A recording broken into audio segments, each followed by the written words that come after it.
Hello everyone. In this video, we will be solving problem 66 plus 1. The problem statement is, we are given a large integer represented as an integer of array digits, where each digit is the ith digit in the integer, from the most significant to the least significant in left to right order.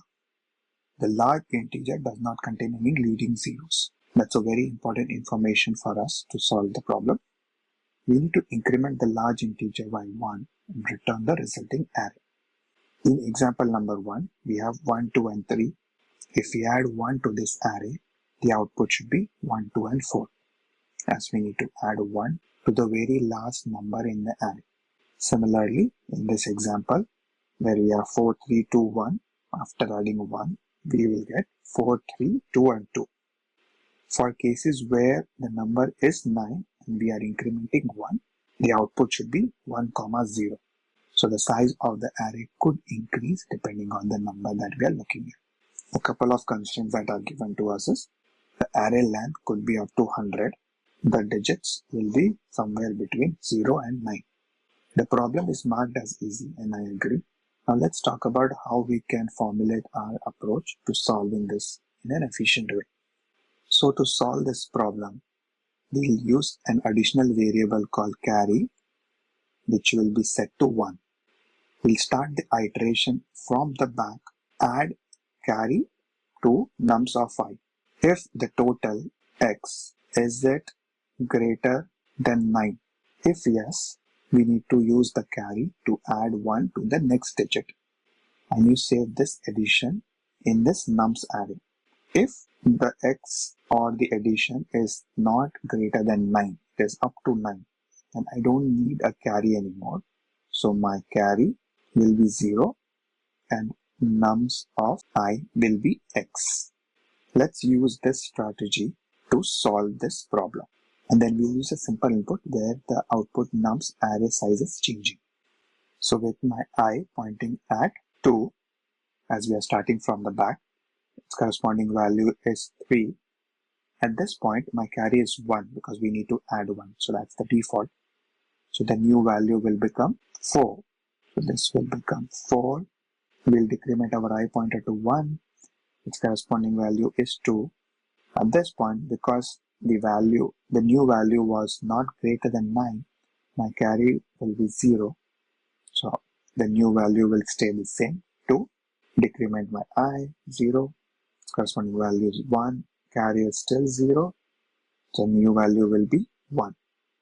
So my output will be 1, 2, 4. Now let's update it to have a 9 in it. So with my I pointing at 2, value is 9, carry is 1, the total value is 10. So we are going inside this yes condition here. So my nums should become 0, and I will add a carry for the next iteration. So here, when I is decremented to 1, its corresponding value is 2. So 2 plus 1, 3. That's the new value. It's not greater than 9. So no carry for the next iteration. The next iteration is for I is equal to 0. The value is 1. So this is 1. Output should be 1, 3 and 0. Now there could be a case where the input is 9, 9, for which the output should be 1, 0, 0.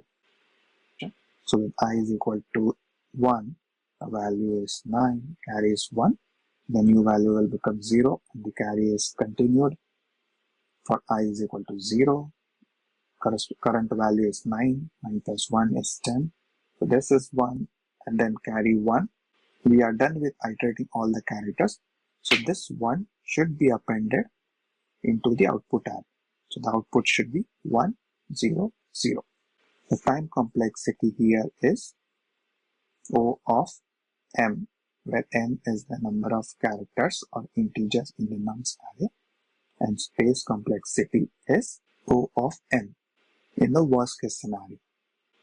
Now let me show you how we can implement this using C#. I start by initializing the carry and set it to 1. Then I begin the for loop from the end towards the start and calculate the new total by adding the digits of I with the carry. If the new total is equals to 10, So I need to continue the carry, and I'm saving 0 in the ith position in the digits array. If my new total is not equal to 10, then I'm saving the new total in the ith position and resetting carry to 0. After this for loop is complete, if the value at digits of 0 is 0 and carry is set to 1. If this is the case, it means that there was a 9 at the start and carry was continued over. So we need to now increase the size of the array. So I'm rebuilding a new array with length digits.length plus 1 and running a small for loop to copy all the characters and returning it here. If the carry was not set to 1 after the first for loop, we simply can return digits as we were updating it during the iteration. I hope you were able to understand this explanation and the solution. The link to the solution is available in the description below. Feel free to check that out. If you have any questions, please feel free to reach out to me and I will see you in the next one. Thank you.